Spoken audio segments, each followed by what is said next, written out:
Hi everybody, I'm back and I just felt the need to actually do a quick video aside from apologizing for my prolonged absence. I knew that was going to be a thing, but then like I had some videos I planned and I still have to go through it and see if they're still worth saving or if I can just, if they're more evergreen. But I've been away because family stuff. And I don't even know if I'm fully back because I want to be sporadic and I'll film as I am able. But I felt the need to post a quick video because I was watching another video and they were talking about well, it was Kate Kavannah. And she was talking about is it worth it just to be a writer? And she said, and if your goals are financial, and it has to be under a financial thing. And I felt really like, I mean, it's just, it did sound very hopeless. And I guess that's only if you're planning on making like $1 million or something like that, I guess. And I think the problem with that is that we see so many outliers who are like, I'm making $1 million. You can too. And it just comes off sounding like almost like a get rich quick scheme, which that's not a thing. I mean, maybe here and there, but it's an outlier thing. It's not an everyday thing. And for me, I'm realizing that I have a very weird circumstance because I never thought of myself as a writer. I was more of a comic creator at best. Mostly I wanted to create art. So with that, it was more that kind of thing rather than ever writing. I would tell stories through artwork, through art, through stories and pictures, like, comics, but not actually writing until as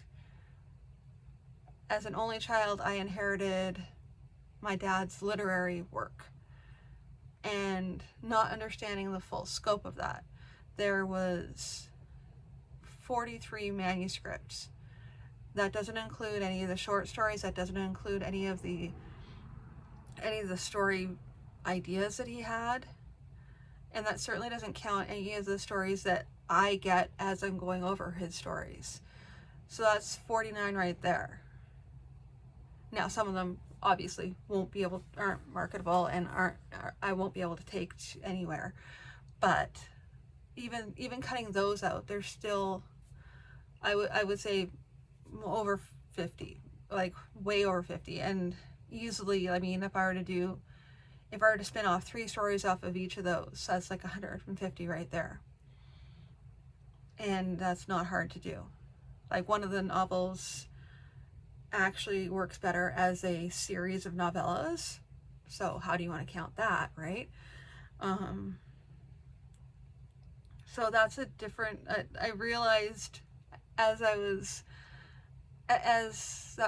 she was talking about it, that this is why I don't fit very well into the typical writer scenario. I'm basically publishing, and I'm just doing a lot of editing and publishing and cover design. That's basically what I'm doing. I'm going to branch out into writing because there's some stories I just want to tell. There's some of my own stories I want to tell. There's some stories that I felt like that he wrote that could be better developed and could be expanded on. There are stories that he started that seemed like they had a series behind them and they could be expanded that way. So I think I need to talk about that more when I'm talking about what I'm doing.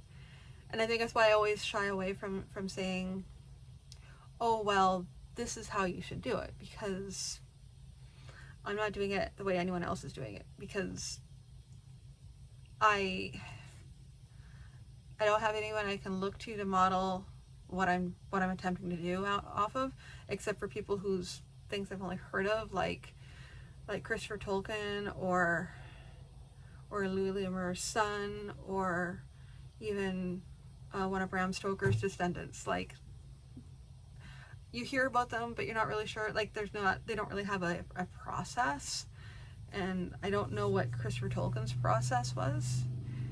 And I talk about that because it's most closely because I grew up hearing a lot of my dad's stories. So did Christopher, because we're on a first name basis, of course. But he had the same sort of thing where he was brought up on his father's stories. So he went to continue publishing his notes. That's what I'm doing. I guess VC Andrews' kids did that too. I'm not really sure. I think that's part of it.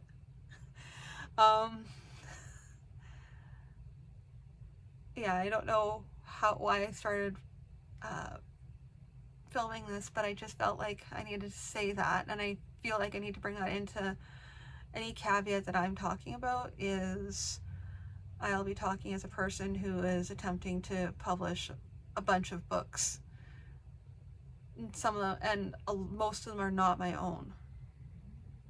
So I'm doing a lot of editing. I'm reading the stories as I'm going, because I find that helps me with like processing what needs to be done. However, I just realized that one of the most recent books I'm not actually reading, but we'll work on those. I will actually do those. I'll read those at a later date. I just have to get back into the scheduling of being able to find the time to do it, because it was easier during the pandemic because I was always home. But now that I'm back in the office, I have to reschedule my time. I don't know. It felt like I lost some time somewhere, and I don't know where it went, and I need to get it back somehow. So I'm working on that, but I really would like to be able to tell the stories again, because I have a good time. I really like just reading out the stories. I don't know what my voice sounds like, but I do just like telling the stories. And I blame my dad for that, because he was also a storyteller as much as he was a writer. He also liked to tell the stories. And some of them you can tell by the way they're worded, because they sound better. I think that you'll notice that when there's the book that I've just released, that I'll be releasing the hardcover, the paperback eventually, once I get a bunch of back end stuff fixed, which also isn't fixed in the EPUB, but that's a whole other story altogether. Part of why I haven't been on here. But, I think it may actually be helpful for me if I do that, if I actually take it and read it to you, and then that'll help me through the editing process. Yes, that is the thing I might be able to do when I can find the time, because I really have to get some other work done, other projects that are not writing related, because comics, that was another part of it, which is why my channel is so scattered, because on the one hand I'm working on that, other hand I'm like comics, publishing, artwork, we need to fit that in there somewhere too, and YouTube likes to have one very specific thing that people are talking about, and I don't know, I guess that's kind of, wait a minute, so I guess Kate was right, because see, there you go, I just proved myself that I'm not going to be working on just writing. So who knew? Yeah, I guess it's all in how you process the idea of, it's all in how you process writing. For many people, writing does include all of it, and everything else just falls under your writing, or else you're doing something that leans into a promoting of the book, which is not necessarily what I'd be doing, but that's fine. Or else you're doing a bunch of different things that fall under your scope, but you still identify as mainly a writer. And the writer also does speaking engagements. The writer also does, lessons on how to write, or talks to classrooms or whatever. That also, or does freelance writing or writes articles. That all falls under the scope that is part of your writing job, aside from simply just writing books. And if you just slot into simply just writing books, that's a fallacy. That would just be a fallacy. So I guess talking about it really helped me process this better, which is why I ran to the camera and started doing that. And you got to hear this. So I guess if you guys have, how do you feel about hearing about, doing more than just writing in order to be able to pay the bills? I mean, currently that is me. I don't really just write. Well, I haven't really published anything. I've been publishing my dad's stuff. I've technically published my comics, but not what us comics folk call literary books, which is not the same as literary novels that writers call literary. We just mean they're all filled with words and they don't have any pictures in them, except for the occasional like scene breaks or whatever. Not the same.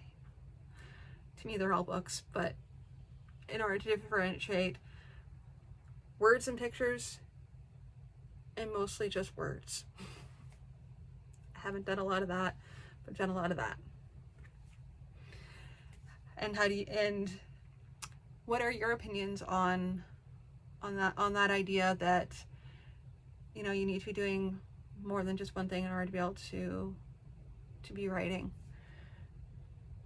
Do you have a day job that you use, or do you do a number of different things as a writer, or is writing just a hobby for you?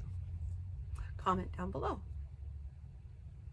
Alrighty, and on that happy note, I guess thank you for tuning in, and I'll be sporadically in and out because I haven't settled on a schedule yet, although I do hope to be reading in the very near future. I'm just not sure when that'll be.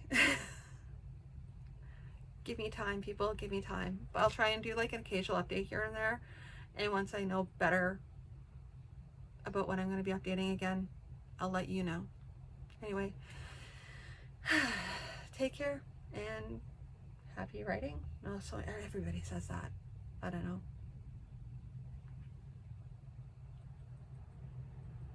Yeah, happy writing, because I can't think of anything else at the moment.